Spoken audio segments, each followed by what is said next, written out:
Magandang umaga mga idol. Ayan, wala tayong magawa habang naghihintay tayo ng manload yung kargamento natin.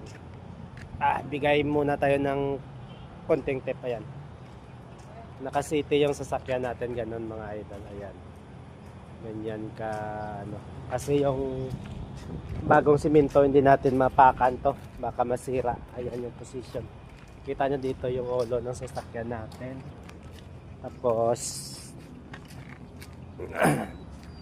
nakaganito tayo, ayan yung position. Ayan mga idol, ito mga idol, magbibigay ako ng tape. Ito fifth wheel to ng trailer. Ayan, tapos trailer to, may pin yan mga idol.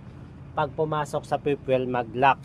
Tapos yung sistema nito mga idol, 360 yung ikot mo, kaya pwede mong iikot ng 360 yung trailer truck. Ayan mga idol, pasensya na po mga idol sa konting tip ko.